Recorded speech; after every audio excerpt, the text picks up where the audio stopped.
안녕하세요. 윤렉입니다. 반갑습니다. 이번 시간에는 포문에 대해서 알아보도록 하겠습니다. 저희가 이제 포문이라고 하는 것을 다루게 될 때는 어느 경우에 다루냐면은 여기 성적을 입력받잖아요. 그래서 뭐 입력을 받습니다. 그런데 가만히 보면 반복적으로 입력을 받는 것 같지 않습니까? 여기 보면은 1번째 받고 2번째 받고 3번째 받고 그리고 출력할 때 보면은 출력도 마찬가지인 것 같아요. 국어 성적 1번, 2번, 3번을 출력하는데 물론 값은 다르지만 약간의 그 라벨도 다르고 하지만 뭔지 모르게 반복되는 느낌이 들지 않습니까? 그렇죠. 우리가 앞으로는 그 데이터라는 것이 세 개가 있으면 세 개의 데이터만큼 반복하는 일이 생길 거예요. 그래서 이 문장과 이 문장과 이 문장을 반복할 텐데 이런 반복은 어떤 조건 처리와는 좀 개념이 다른 것 같아요. 데이터의 개수만큼 반복해라. 이거는 어떤 조건이 맞을 때까지 반복해라. 이런 거하고 좀 다르잖아요. 그래서 이런 개수만큼 반복하는 일이 프로그램 곳곳에 보이게 되는데 이런 것들을 어떻게 반복할 것인가. 이제 그런 것에 고민이 좀 빠지게 되겠죠. 우리는 어쨌든 코드로 한번 작성해 봤습니다. 이제 출력하는 부분을 작성해 보니까 코리아 1, 코리아 2, 코리아 3, 그 다음에 1, 2, 3. 지금으로서는 뚜렷한 방법은 없지만 이 값을 반복적으로 취할 수 있는 방법이 있다면, 그리고 이 라벨도 반복적으로 우리가 여기다 뭔가를 값을 꽂을 수 있는 방법이 있다고 하면은 이거를 개수에 대한 반복을 하게 될 거예요. 그래서 일단 이거 날려버리고 이거 하나만 가지고 이거를 3번 반복하는 방법을 알아보려고 합니다. 물론 지금 이렇게 반복하면은 코리아 1 첫 번째 국어 성적만 3번 반복되겠지만 우리는 나중에 그것을 코리아 1, 2, 3이라고 하는 것을 배열이라고 하는 걸 배우면서 이 방법문과 함께 같이 한번 쓰게 되면은 우리가 원하는 대로 반복이 될 거예요. 지금 일단은 이 포문을 배울 때는 첫 번째 국어 성적만 3번 반복하는 방법을 알아보도록 하겠습니다. 그렇다면은 3개라는 데이터에 필히 꽂혀서 이거를 3번 반복하겠다. 지금까지 배운 그런 제어문을 이용해서 반복할 수 있습니까? 예, 있죠. 어떻게? 반복이라고 하면 이제 while문밖에 없는데 지금 while문 가지고 얘를 억지스럽게 한번 3번 반복하는 방식을 한번 취해 보도록 하겠습니다. 일단 while을 써요. while을 쓰면 얘가 반복됩니다. 물론 여기에 어떤 조건이 있냐에 따라 다른데요. 그래서 일부러 여기 참여오는 반복을 할 겁니다. 그런데 이 참여오는 반복으로서 여기다가 변수를 쓰지 않으면 변하는 수가 없기 때문에 이 식의 결과는 항상 상수화 되겠죠. 그죠? 그래서 무조건 변수를 드립니다. 그 변수를 드릴 때는 제가 이제 추천하는 걸로는 i라는 인덱스를 의미하는 i 변수를 두고 어차피 아무 변수를 써도 되는데 일단은 인위적으로 저희가 조작하는 거잖아요. 그러니까 i 변수를 쓰고 지금 3번 반복할 거잖아요. 그러면 그 3번이라는 것이 확 눈에 띌 수 있도록 3 박아 놓습니다. 그리고 부등호는 i 쪽으로 작게 이렇게 하는 거예요. 인위적으로 처음엔 참을 수 있는 값을 넣는 거예요. i 값은 초기 값을. 그래서 초기 값을 몇을 넣을까요? 무조건 0을 넣습니다. 알겠죠? 그래야 요만큼 반복을 할 수 있게 해줘요. 한번 따져볼게요. 일단 0을 넣으면 참이잖아요. 참이 됩니다. 그래서 처음에 한번 반복돼요. 그리고 계속 그대로 반복될 겁니다.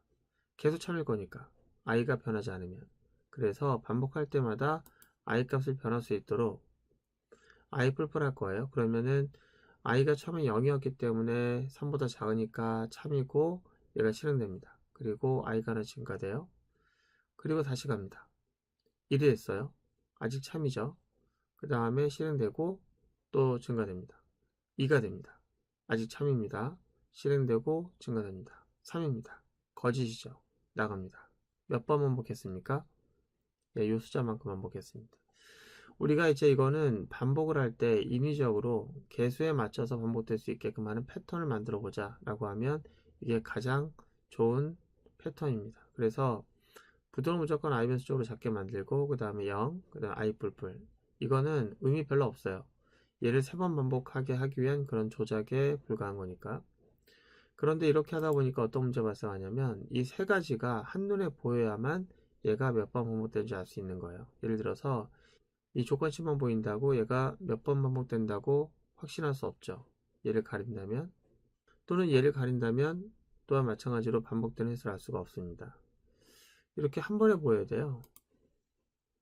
그런데 일반적으로 코드 작성하다 보면은 이렇게 점점점 중간에 코드가 좀 많아지게 되고 중간에 코드가 많아지게 되면은 이게 한눈에 안 보일 수가 있죠. 그럼 스크롤해서 봐야 돼. 그죠? 굉장히 불편할 수가 있죠. 그래서 이런 인위적인 조작을 우리가 반복해야 할 경우에는 이 세 개를 모아놓는 형태의 제어문이 있으면 참 좋겠다. 이런 생각을 할 수 있겠죠. 그래서 등장한 게 포문입니다. 그래서 포문 같은 경우에는 어떻게 이것을 우리가 이제 쉽게 사용할 수 있게 하냐면은 세 가지를 모아놓는 거예요. 자, 초기화 여기다 갖다 놓고요. 세미콜론 찍었습니다. 그 다음에 조건식. 그 다음 마지막으로 증가문. 이렇게 놓게 되면은 한눈에 보이잖아요. 0부터 시작해서 이 패턴을 딱 맞게끔 냈기 때문에 예, 3번. 어때? 여러분들은 일반적으로 나 3번만 반복할래 라고 할 때 그때 이렇게 하겠습니까? 아니면 이렇게 하겠습니까? 이렇게 하는 게 훨씬 더 한눈에 보이고 예, 빠르게 판단할 수 있는 가독성이 좋아지죠. 그죠? 그래서 포문은 특정 수만큼의 반복을 요할 때 쓰는 반복문이고요. while문은 조건이 맞을 때까지 반복하는 녀석입니다. 물론 while문을 이용해서 포문이 갖고 있는 기능을 구현할 수 있지만 조금 비효율적인 부분이 많이 있겠다. 이렇겠죠? 그러면 이왕에 말을 했으니까 우리가 포문을 한번 바꿔볼게요. 자, 전에 했던 예제가 있는데 일단 전에 했던 예제를 보면은 혹시 이거 다 하셨나 모르겠네요. 이 do while로만 do while 어떤 분들 중에는 아마 이런 분도 있을 거예요. 여기에서 보면은 국어 성적인데 위에 반복되는 구문으로 위에 있었잖아요. 요걸 안 지워서 이게 2번 출력되니까 왜 2번이 나오지? 이렇게 고민했던 분도 계셨을 텐데 자, do while로만 깔끔하게 남겨서 자, 이렇게 했어야만 했습니다. 됐고요. 자, 그럼 우리가 폼을 배울 거니까 요것도 복사할 거예요. do while을 복사 붙여넣기 해서 이름을 좀 바꿀게요. do while에서 포. 자, 이렇게 포로 바꿨어요. 그랬더니 포는 유효하지 않다고 하죠. 이미 자바에 쓰고 있는 그런 식별자이기 때문에 그래서 포 자 이렇게 하고 포 좀 이상하니까 여기다 언더바 하나 붙이죠. 자 오케이. 자 여기 보면은 이제 8번째에 서 있는 프로그램이 있으니까 기존에 있는 것들은 닫아주시고 포를 적용하기 위한 예제를 열어서 출력 문장으로 가겠습니다. 그리고 이 출력 문장에서 2개의 코드는 지우고요. 이 하나의 코드만 가지고 포로 적용하겠습니다. 그래서 인티저 i는 0, 자 3, i 뿔뿔 이렇게 하는데요. 어때요? 문장도 깔끔하고 그렇죠. 자 제가 이제 부탁하는데 여러분들이 이제부터 반복을 하자. 그러면 이렇게 하는 거예요. 포라고 하는 것을 이용해서 자 3번만 반복해 주세요 라고 하면은 뒤도 돌아보지 않고 이렇게 쓸 수 있어야 돼요. 패턴이기 때문에 3 쓰고 i 뿔뿔 하는 거죠. 이거를 고민하고 있으면 안 되는 거예요. 무조건 이 패턴으로 3번 이렇게 써주시는 겁니다. 자, 그러면 이걸 한번 실행해 볼까요? 자, 실행해 봤어요. 자, 국어 성적 1, 두 번째 2, 3. 어때요? 출력이 3번이 반복됐죠. 그런데 좀 아쉽습니다. 이제 국어 성적이 3개니까 3개에 맞춰서 이제 이 값도 국어 첫 번째, 두 번째, 세 번째 성적이 나왔으면 좋겠고 요것도 1, 2, 3 이렇게 나왔으면 좋겠어요. 근데 이거는 지금 불가능하고요. 이건 가능합니다. 그게 어떻게 가능하냐면 일단 보시면은 요것이 얘처럼 값을 꽂아 놓을 수 있는 형태를 갖고 있어요. 그래서 뒤에다가 우리가 i라고 하는 값을 꽂아 놓게 되면은 이거 대신 %d 이렇게 놓으면 되잖아요. 그죠? 그러면 여기에는 뭐가 들어온다? 요 i 값의 값이 들어오는 거고요. 여기에는 코리아 값이 들어오는 거죠. 자, 이렇게 하고 실행하게 되면 약간 실망스러울 거예요. 왜 실망스럽냐면은 일단 값을 출력하고 볼게요. 0부터네. 그쵸? 맞죠? 저희가 그렇게 출력하게 했어요. 프로그램 자체가 i가 0부터잖아요. 그럼 여러분들이 이제 이거를 1부터 출력해 달라고 제가 부탁을 해볼 겁니다. 자, 그럼 잠깐 이제 실습을 먼저 해보시면서 1부터 출력하게 좀 해주실래요? 여기가 국어 1, 2, 3 되게끔. 자, 한번 해보세요. 해보시고 다시 제 설명을 들어보시기 바랍니다. 자, 다 해보셨습니까? 자, 그랬더니 어떤 분들은 아마 이랬을 거예요. 이게 1부터니까 그러면은 이거를 바꿔야지. 이렇게. 그리고 반복해보니까 2개밖에 안 나오니까 이거를 바꿔야지. 이렇게 하는 경우도 있을 것 같아요. 어떻게 하셨어요? 이렇게 하셨습니까? 예, 그렇게 해도 됩니다. 되는데 일반적으로 패턴은 망가뜨리지 않았으면 좋겠어요. 패턴 안 망가뜨리고 여기다가 플러스 2를 해주는 게 더 바람직한데요. 그렇다고 해서 이게 잘못됐다는 건 아닙니다. 우리가 반복을 할 때는 크게 2가지 반복을 해요. 0부터 시작하는 반복이 있고요. 1부터 시작하는 반복이 있습니다. 수학적으로 우리가 사용할 때는 1부터 시작하는 반복이 많잖아요. 그럴 때는 조금 아까 했던 것처럼 그렇게 하는 거 맞습니다. 그런데 인덱스는 일반적으로 프로그램에서 인덱스는 0부터 시작하고요. 만약에 1부터 시작하는 반복을 내가 의도적으로 했다라고 하면은 일반적으로는 넘버라고 하는 이름을 이용해서 n 이렇게 하고 n을 써주는 게 의미적으로 더 맞고요. 그리고 이렇게 1로 시작할 때는 여기가 뭐가 된다? 이퀄이라고 하는 것을 추가해서 반복해서 줄지 않게끔 해줘야겠죠. 반복은 이렇게 2가지 반복을 많이 써요. 그래서 여러분들이 혹시라도 뭐 수열을 다룬다거나 그럴 때 1부터 시작하는 것이 있다고 하면 이렇게 해도 되지만 일반적 프로그램 내에서는 0부터 시작하는 그런 인덱스를 많이 쓰기 때문에요. 이게 더 많이 쓰인다 라고 하는 거 생각하시고, 자, 일단 한번 출력해 보도록 할까요? 자, 1, 2, 3 어때요? 1, 2, 3 잘 붙었죠? 와, 반복문을 통해서 우리가 이제 프로그램 만들어 봤는데 반복문에서 가장 많이 사용되는 형태가 얘가 반복되면서 1년번호를 가지고 뭔가를 계산하는 경우가 있는데 그때 사용되는 것이 요 인덱스를 많이 쓴다는 거. 그 다음에 1부터 할 때는 n을 이용해 쓸 수도 있고. 자, 그럼 여기서 문제 한번 다시 한번 내겠습니다. 지금 1, 2, 3이라 나오는데요. 그러면 3, 2, 1로 한번 나오게 한번 해보시겠습니까? 그러니까 여기 출력된 결과가 아까 어떻게 나왔냐면은 그러니까 1, 2, 3 나왔잖아요. 그러지 말고 3, 2, 1로 한번 해보세요. 지금 한번 해보시고요. 그 다음에 설명을 보시기 바랍니다. 해보셨나요? 이렇게 하셨어요? 혹시 또? 제가 좀 전에 말씀드렸는데 그것을 이제 무시하고 이건 마이너스 마이너스, 이거 부호 어떻게 바꾸지? 막 그러면서 이걸 또 3으로 놓고 막 이렇게 놓고 막 0이 되고 막 이렇게 하셨습니까?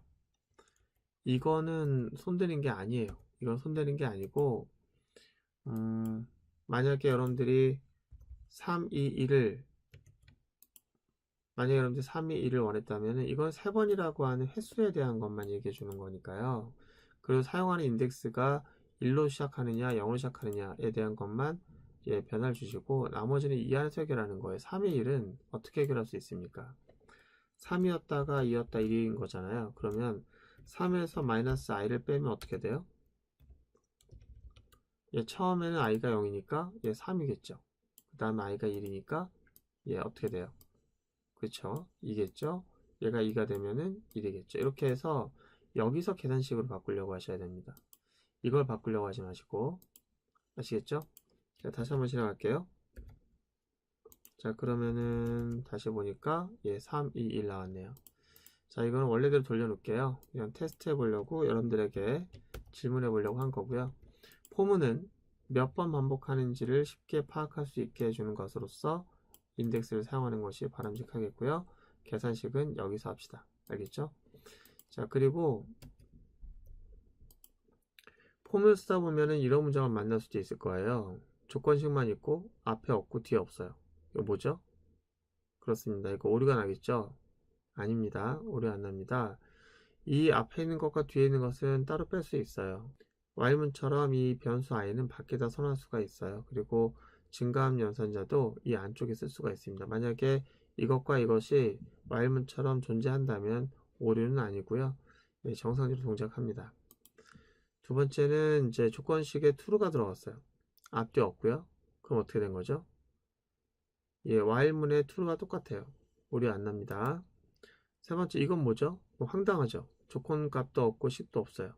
얘도 오류가 안 납니다. 얘와 같은 뜻이에요. 그래서 무한루프를 돌게 됩니다. 여러분들이 프로그램 만들다 보면은 이런 경우도 있어요. 조건식이 있는데 앞에 초기값 수준 변수가 2개야. 그럼 쉼표로 구분되어 있습니다. 이거 오류 날까요? 오류 안 납니다. 이렇게 쓸 수 있어요. 그리고 여기 증가하는 부분에서 또 이제 쉼표로 구분해서 연산식을 두 개 쓸 수가 있습니다. 그래서 x란 녀석은 인덱스로서 사용하고 y란 녀석은 x값을 이용한 또 다른 연산을 위해서 이 밑에서 사용할 수가 있습니다. 자, 이런 것들은 여러분들 나중에 활용 예제를 다루다 보면은 이런 것들을 쓰는 경우가 있는데, 한 가지 조언을 드리면 이거 쓰는 사람들은 사실 바람직하지 않죠. 너무 포문을 사랑하시는 분들 같아요. 그래서 while loop로 써야 할 녀석을 너무 얘를 사랑한 나머지 포문을 이용해서 어떻게 해서든 무한반복을 쓰려고 하는 분들이 계신 것 같습니다. 이거는 결코 좋은 코드가 될 수가 없습니다. 자, 용도에 맞게 써주는 게 가장 좋은 코드고요. 어떤 사람들은 이걸 왜 while로 했습니까? 그러면 뭐 그냥 뭐 책에 있으니까, 뭐 남들이 이렇게 쓰니까. 이걸 왜 포문으로 했습니까? 그냥 이렇게 말한다면 가장 큰 문제가 아닐 수 없어요. 자, 오늘은 포문에 대해서 알아봤습니다. 고생 많으셨고요. 다음 시간에 또 하겠습니다.